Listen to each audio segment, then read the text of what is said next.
ابھی محرم کا مہینہ آنے والا ہے. محرم کی 10 تاریخ کو اسی فرقہ میں آپ چلے جائیے, کلیا چک میں چلے جائیے, بڑے بڑے تازی آپ کو نکلتے ہوئے ملیں گے. بارسوئی کے علاقے میں چلے جائیے, بڑے بڑے تازی آپ کو نکلتے ہوئے ملیں گے. پوچھو یہ تازیہ کیوں نکال رہے ہو؟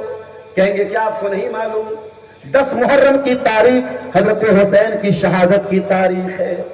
ارے نادان, اگر 10 محرم کی تاریخ حضرت حسین کی شہادت کی تاریخ ہے اور تو اس نے ان کا تازیہ نکال رہا ہے کہ اس دن ان کی شہادت ہوئی, تو پھر تو 18 ذی الحجہ کو عثمان غنی کے نام کا بھی ایک تازیہ نکال.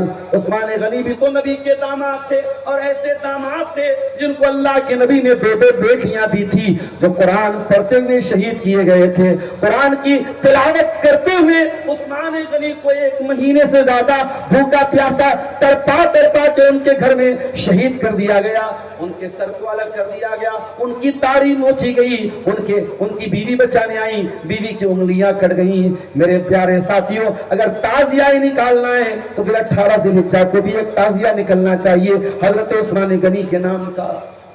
ایک تازیہ 1 محرم کو بھی نکلنا چاہیے.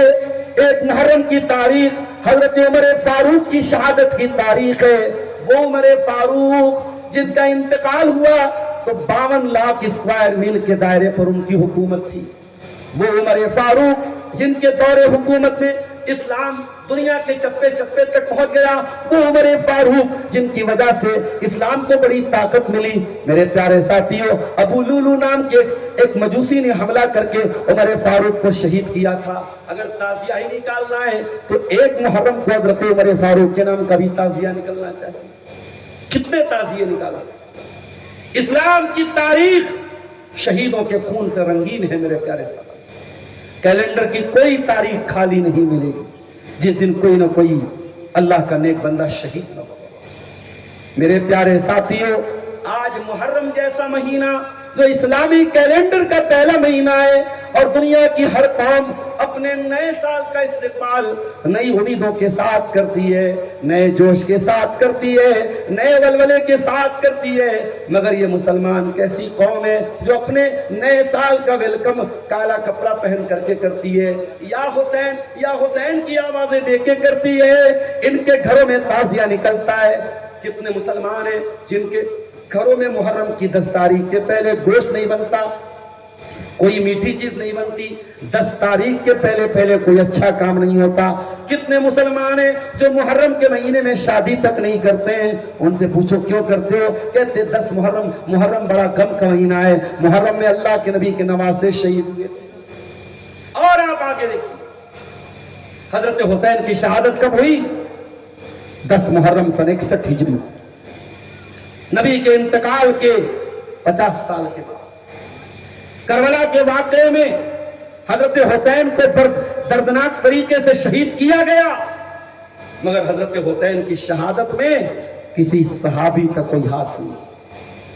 لیکن آپ غور کیجئے میرے پیارے ساتھیوں, یہی محرم کا مہینہ آتا ہے اور ایک فرقہ ایسا بھی ہے جو حضرت حسین کی شہادت کو بنیاد بناتا ہے اور صحابہ کرام پر تبرہ کرتا ہے, صحابہ کرام کو برا بھلا کہتا ہے. کبھی حضرت ابو بکر کو برا کہتا ہے, کبھی حضرت عمر کو برا کہتا ہے, کبھی عثمان غنی کو برا کہتا ہے, کبھی حضرت عائشہ کو برا کہتا ہے, کبھی حضرت معاویہ کو برا بھلا کہتا ہے, کبھی حضرت عمرو بن عاص کو برا بھلا کہتا ہے. کل حزب بما لدیہم فرحون. قرآن کہتا ہے یہ امت فرقوں میں بٹ جائے گی اور ہر فرقہ اپنے عقیدے پہ جم جائے گا. لوگ قرآن اور حدیث کو فالو نہیں کریں گے, لوگ اپنے اپنے بزرگوں کے اور اپنے اپنے مولویوں کے بتائے ہوئے دین کو فالو کریں گے. میرے پیارے ساتھیوں, امت کا یہ اختلاف آج امت کو دیمک کی طرح چاٹ رہا ہے, امت کو کمزور کر رہا ہے. آج اتنا بڑا ملک ہے اور کروڑوں مسلمان ہیں, اور آئے دن ایسی گھٹنائیں ہو رہی ہیں جن کو دیکھ کر کے آپ اور ہم پریشان ہوتے ہیں.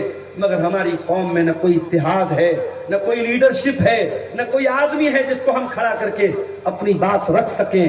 میرے پیارے ساتھیوں, اتحاد پیدا کیجئے. آنے والا وقت بہت نازک ہے, آپ کے بچوں کے لیے بھی بہت نازک ہے, آپ کی لڑکیوں کے لیے بھی بہت نازک ہے, آپ کی نوجوان نسل کے لیے بھی بہت نازک ہے. اگر آپ نے ابھی سے اپنے آپ کو